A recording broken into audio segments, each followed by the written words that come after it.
রবীন্দ্র নজরুলের বাংলায় আমরা সব ধর্মকেই একটা পক্ষ হিসেবে দেখি।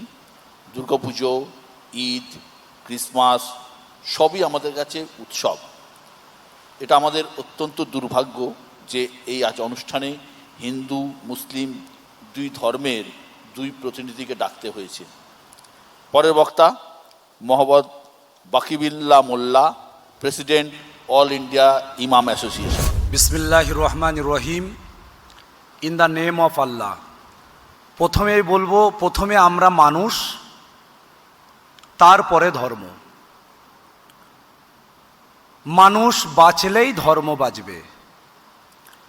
ধর্ম মানুষকে বাঁচতে শেখায়।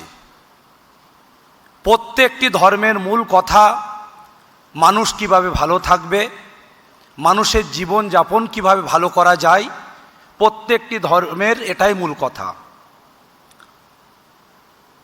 মুর্শিদাবাদ, ভাঙড় সহ সারা পশ্চিমবঙ্গের বিভিন্ন প্রান্তরে যারা ওয়াকফ আইন নিয়ে আন্দোলন করছেন, অল ইন্ডিয়া ইমাম অ্যাসোসিয়েশনের পক্ষ থেকে আন্দোলনকারীদেরকে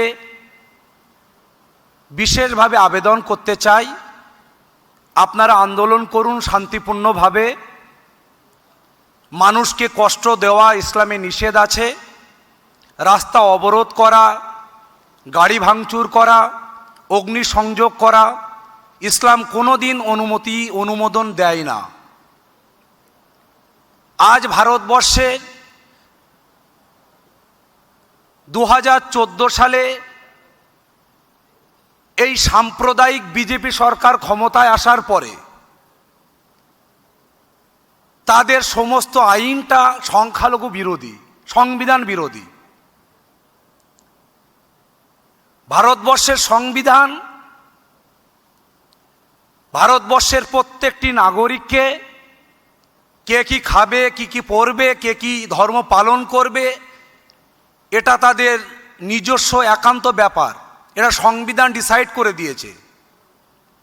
অথচ আমরা দেখতে পাচ্ছি 2014 সালে ক্ষমতায় আসার পর থেকে নিয়ে তারা বুঝে গেছে সংখ্যালঘু সম্প্রদায়ের মানুষ তাদের থেকে মুখ ফিরিয়ে নেয়।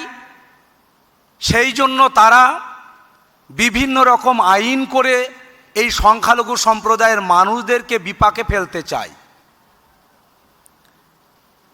আমার পূর্বের বক্তা, তাকে সম্মান রেখেই বলছি, তিনি বাংলাদেশের কথা বলেছেন, পশ্চিমবঙ্গের কথা বলেছেন, কিন্তু তিনি আর একটা যদি রাজ্য অ্যাড করতেন খুব ভালো লাগতো। রাজ্যটার নাম গুজরাট, যে রাজ্যের দাঙ্গা সারা পৃথিবীর মানচিত্রে স্পষ্ট হয়ে আছে। আজ আমরা এখানে যারা এসেছি, বিভিন্ন রাজনৈতিক দলের প্রতিনিধিত্ব যারা করেন,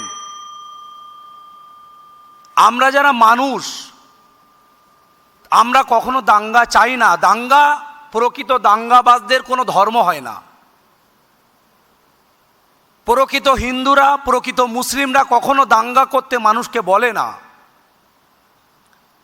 তাই প্রত্যেকের কাছে আমরা অনুরোধ করতে চাই, কেন্দ্রীয় সরকারের নীতির বিরুদ্ধে আমাদের আন্দোলন। আমরা দেখেছি